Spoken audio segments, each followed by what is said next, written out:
Adam Duvall is an absolute monster. Despite the fact that the Boston Red Sox continue to not be able to win games and just disappoint in series, this guy is doing the last thing from disappointing as he continues to make history for the Red Sox at the plate.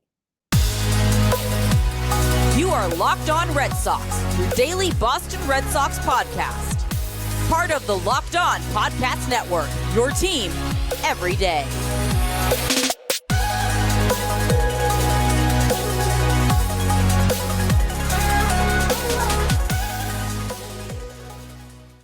To Locked On Red Sox, part of the Locked On Podcast Network, your team every day. I'm your host, Gabby Hurlbut, former ESPN social media associate and current host of the Boston Balling Podcast, here to bring you the latest in all things Boston Red Sox, Monday through Friday, straight to your favorite podcast feed.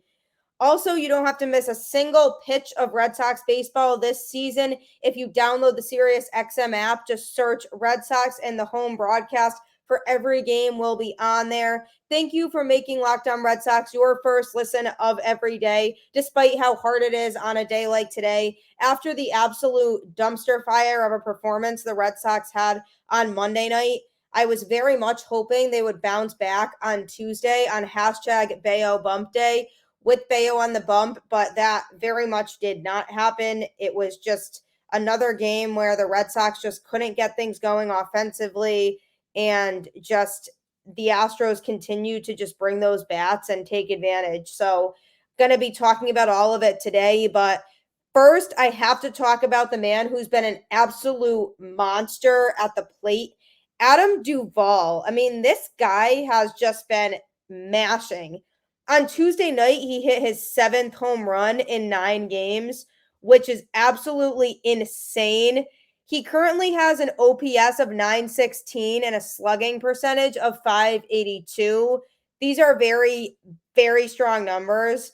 I mean, being able to get on base and add extra bases to it consistently is something that he's been making a habit of. Since August 20th alone, only in the last 10-day span, his batting average has gone up from 242 to 272 because he's been playing with a lot of heart. As of late, he's one of very few Red Sox players who's actually showing passion at the plate and fire and looking like they actually want to win games. He's one of the few. He's only the 3rd Red Sox batter ever to homer in 7 games of a 9-game player span in a single season. It goes along with George Scott, who recorded 7 in June 1977, and Big Papi himself with 7 in August 2003. The last 8+ games, he has had 35 at-bats, recorded 7 home runs, 15 RBIs, and 12 extra base hits with a 486 batting average. I mean, isn't it wild to think about just how dominant he's actually been, making contact on so many at-bats? Imagine if he hadn't gone to the IL at all this season.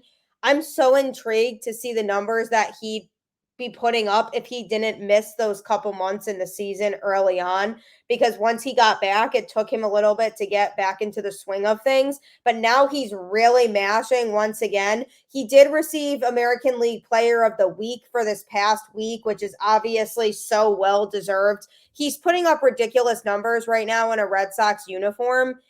I'm starting to feel like he just owns the Astros. I mean, he's homered in every game the Red Sox have played against the Astros this season, except one game, which was last Thursday. I mean, it's unbelievable to me how much this guy hits against Houston on the road and at home. Maybe the Red Sox should just continue to play the Astros for his sake. Obviously, that would not be beneficial for everybody else on the team because they can't seem to beat the Astros. But Adam Duvall, I'm sure, would love it, because he's one of few people who has decided to bring his bat against this tough Houston team. And not only has he brought the bat, but he's very much brought it a lot. He is on a 1-year deal right now, so you have to remember if the Red Sox decide to bring him back next year or let him walk. Part of me is a little worried about the idea of bringing him back because I very much see him as a streaky hitter. as much as he's on this wild run right now, I could see that ending at any time and him significantly struggling at the plate and not being able to really make contact anymore. I still feel like Adam Duvall is a machine, but I think it's sporadic. If I'm being honest with you, he could have the potential to do this consistently. We won't know, unfortunately, because of how much time he spent on the injured list, how accurate this really is. But I fear that it comes and goes in spurts because there's no way that he'll be able to continue this much dominance. If the Red Sox re-sign him next year, I could see it being a Hunter Renfroe situation where he came to Boston and had an absolutely crazy year in a Red Sox uniform, and then the Red Sox didn't bring him back, and then he kind of came back down to earth the next year. So I worry that if the Red Sox decide to bring him back, he won't be as consistently dominant at the plate as he is now. And if he's not, that would make Red Sox fans incredibly disappointed because they'd expect the world from him with what he's doing this season. But it goes back to the Red Sox again having to evaluate and figure out the outfield situation in general, because there is a good problem in the outfield right now with the depth that the Red Sox do have, especially with the recent additions of Wilyer Abreu and Rafaela. Two players who have spent the season in AAA up until this point, but have recently been called up to get their opportunity. So if they can showcase their talent at this level, are they guys who the Red Sox could see sticking around, in which case then it doesn't make sense to bring Duvall back?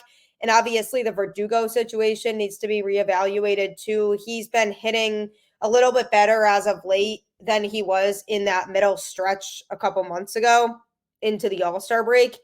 And even after the All-Star break. But when it comes to Duvall, the Red Sox really have to look at this situation and say, is it realistic for us to bring him back and expect him to have a similar type of season than he's having right now? Because if he comes back and he's not having that same type of season, then what is he really doing to put the Red Sox in a place where they're above anybody else?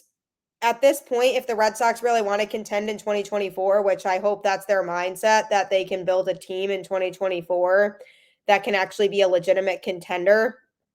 If Duvall is still on the roster, but he's struggling or just not putting up the same offensive numbers as he is now, what good would he do for the Red Sox to make a difference in what they're trying to do? So overall, I feel like this season he's having right now and this tear he's on is an outlier. I don't believe it's normal. Eventually, he's going to drop back to reality. That's just how the sport works. It's a long season, and only the best of the best can really hit that well so consistently, and it's so rare that you see that, and that's why those types of players are in the Hall of Fame, because they don't come around very often. So to me, you let Duvall walk this offseason, and I guarantee that his numbers will start to drop wherever he goes. I love Duvall. He's an absolute machine, but when I'm looking at the long term, if the Red Sox are trying to really contend next year, I don't see him bringing anything unique to the table that the other outfielders can't bring at that point, because I don't feel that he'll be hitting as well next year. Coming up, I'm going to be talking about Brayan Bello. He was on the bump for Tuesday night's game in the loss against Houston. I'm going to be breaking it down next.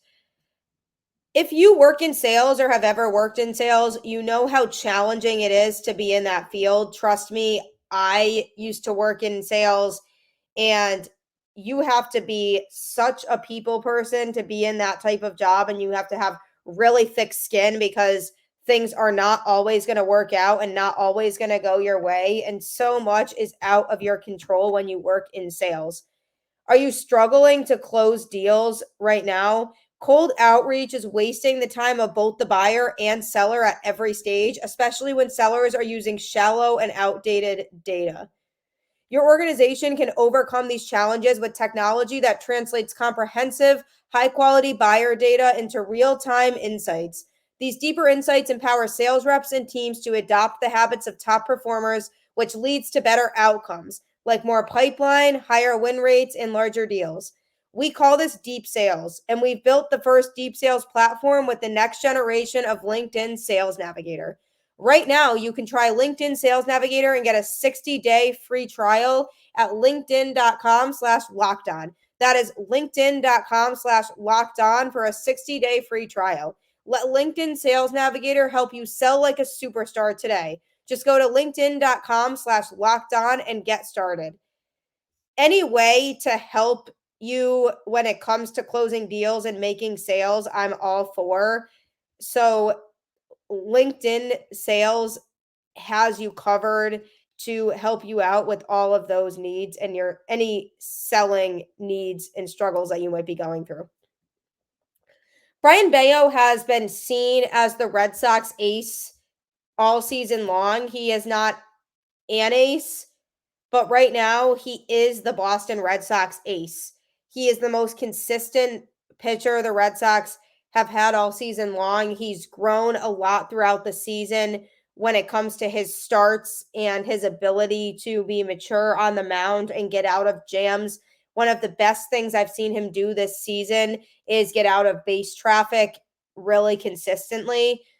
With Chris Sale being injured for as long as he has, and him having been previously looked at as the Red Sox ace in prior seasons, they needed somebody who was going to step up and be that consistent starter out of the rotation. So Bello is the Red Sox ace this year. He still has a lot more work to do. He is not an ace caliber pitcher yet, but you have to be happy overall with what you've seen from him and his potential moving forward.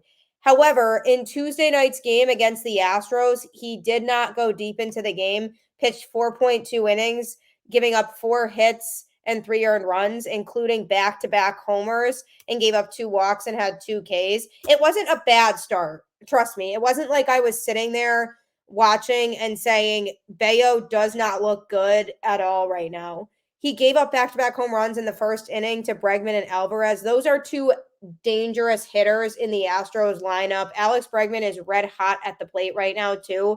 So he hit them at a time when that top of the order is producing and hitting. You can't get away with making many mistakes to guys like that.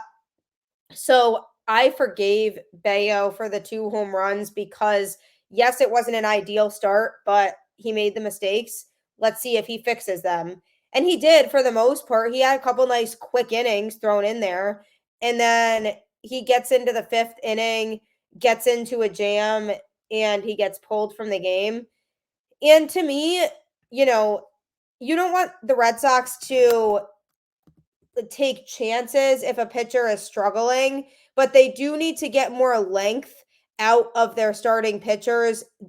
As of late, the starters have not been able to go deep into games, and it's been a major issue, and that's why they've been forced to go to the bullpen as much as they have, and it's caused the bullpen to be fatigued. So you can't expect it to be the best of both worlds where the Red Sox are pitching a starter and they don't go that deep into the game, but then the bullpen is not tired.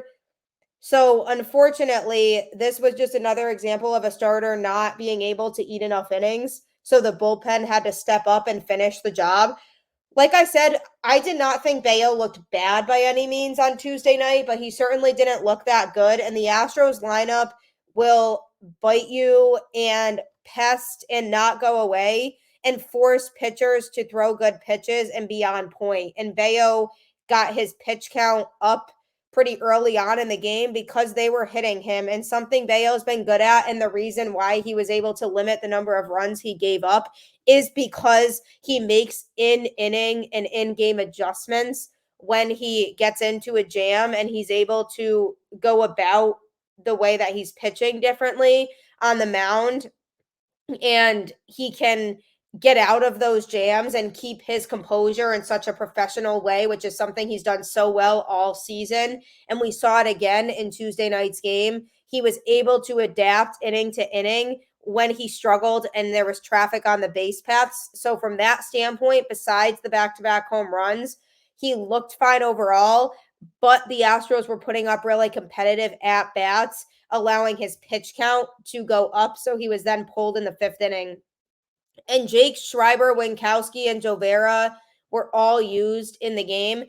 I showed a graphic on yesterday's episode where I said how much each of those relief pitchers have really been pitching over the last week. Everybody in the Red Sox bullpen has taken on a huge workload lately, and it's become a pattern because the starters haven't been pitching deep into games. On Monday night, Sale went 4.2 innings. On Sunday, Houck went 4 innings. And on Saturday, Paxton went 4.1 innings. And I could keep going on, but just to show you that point that the starters are not even able to get through 5 innings.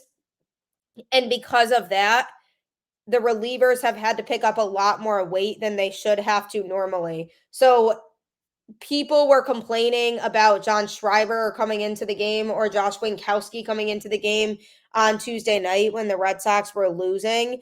But the reality is, you're not always going to see pitchers pitching in the exact situation that you want them to be pitching in.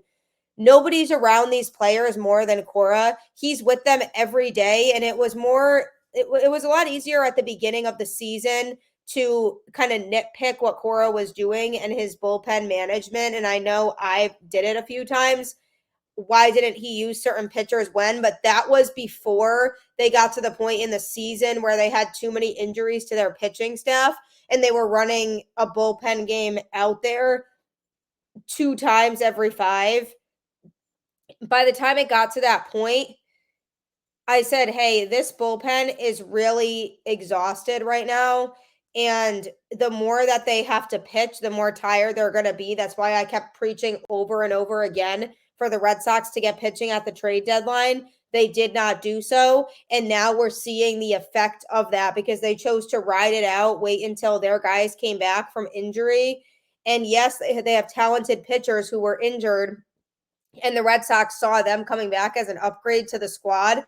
But what's the point in even doing that if it's causing your bullpen to be absolutely depleted and not be able to come through and finish their job?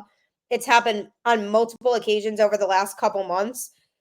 So with Bello being pulled when he had to be pulled on Tuesday night from the game, it's just, again, another example of a starter not being able to pull their end of the weight and not pitching deep enough into the game. So therefore, the relievers have to come in and take over, and it's really taxing on their arms. So instead of blaming Cora for every bullpen decision that he makes, why don't we start to look at the bigger picture and blame the starting pitchers for not being able to do their job and deliver and pitch deeper into the games, and blame the Red Sox front office for not addressing the pitching and getting some help so that these relievers can get more rest, because starters have to be able to pitch deeper into games. That is what is expected of a starting pitcher, is to eat the majority of the innings. And when the Red Sox pitchers are not doing that, that's a problem. You need them to pitch the majority of those innings. So Cora is doing the best he can with what he has. All of these guys are tired. So there are going to be situations where a pitcher is in the game that you might not think should be pitching at that time, but that is the situation they're in.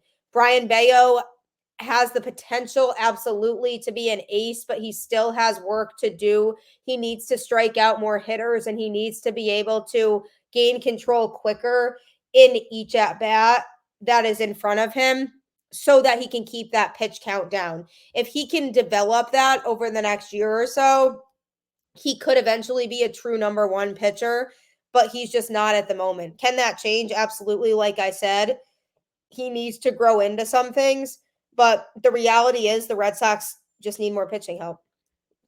Coming up, I'm going to be going over the Jarren Duran situation. He did receive some unfortunate news on Tuesday, so I'm going to be touching on that next. But don't forget that Locked On Red Sox is located anywhere that you get your podcasts.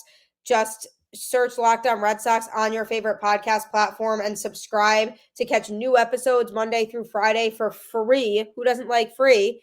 And be able to keep up with everything going on with the team. Subscribe, leave a review, share it with your friends and family who also love the Red Sox, and we can try to make the most of what's going on in this crazy season. You can also follow me on Twitter at Gabby Hurlbut 10 and follow the show on Twitter at LO_Red Sox and keep the conversation going that way. You can also check me out on Instagram on Gabby_Hurlbut 10, where I like to post stories to generate conversation about the team. So check me out there as well. And finally, don't forget that SiriusXM has you covered for the home broadcast of every Red Sox game, even on games you might not have wanted to hear, like Tuesday night's 6-2 loss versus Houston. But if you want to know what went wrong in the game, it's helpful to follow along live. So download the SiriusXM app and search Red Sox and their home broadcast for every game. Will be there right at your fingertips. So check that out as well. Follow Locked On Red Sox, join in the conversation on social media, and let's try to finish this season off strong. Jarren Duran recently had to go on the injured list due to a toe injury. He was climbing the wall in a game to try to catch a ball, even though the ball was way gone and it was a home run, in fact. So that was disappointing, but he ended up on the injured list as a result of it. He was sitting out. They weren't sure what was going to happen with him. He had received some tests, and they were just trying to figure out where he was at, whether he could return this season or not. On Tuesday, he unfortunately received some unfortunate news that he has to undergo turf toe surgery, which will be a season-ending surgery for him. He's going to need a lot of time to recover from the surgery that's going to be taking place today. The Red Sox expect to have him back and ready to go for spring training of next year. It's absolutely a huge loss for Boston. He was collecting career highs across the board this year. 295 average with a 346 on base percentage and 482 slugging. He hit 8 home runs and recorded 40 RBIs while collecting a team-leading 24 stolen bases and 34 doubles over the 102 games that he played. So it's a bummer. His bat is absolutely going to be missed. He was making a lot happen at the plate and also on the bases by turning singles into doubles, and it was inspiring other Red Sox players to do the same. So that's a big loss, and it's going to hurt the Red Sox the rest of this season. But as if this wasn't already what felt like might have been a lost season, that to me really truly feels like the icing on the cake. Just when the Red Sox were starting to get fully healthy again, Duran gets injured, who's been one of their best hitters all season. That just shows to me that it just wasn't meant to be this year. Alex Cora did make some comments on the Duran situation and said, it's obviously tough. It's never easy when you lose a player, but he is somebody who we hoped would help us for the future. He started the season in AAA this year, wasn't supposed to come up, and then Duvall had that injury, so then he came up and has obviously stayed up because he was red hot at the plate and has the speed and was performing very well and making things happen, making some nice defensive plays as well. But in general, he was part of the future plan. And with the potential he showed this year, he can be very good for the Red Sox in 2024 and beyond to help shape that new core of players that the Red Sox are developing to be the future of the team. So Cora is definitely disappointed in the situation. I'm disappointed in it. It's a huge loss for the Red Sox, but realistically at this point, now that they are 6.5 games out of the wild card, their chances of making the playoffs are slim to none at this point. I'm not giving up hope. I never do until they are mathematically eliminated. But from the looks of it, it would be incredibly difficult for them to come back and get a wild card spot. They'd have to go on a big winning streak in order to do that and hope that the teams above them decide to start losing some games. So I'm not counting on that. But the good thing for the Red Sox now is they can really explore Wilyer Abreu and see where he's at, or Ceddanne Rafaela, who was called up on Tuesday and made his debut.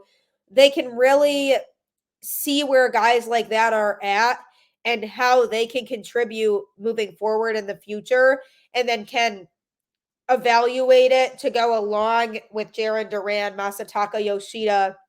Who knows what's going to happen with Duvall, and who knows what's going to happen with Verdugo.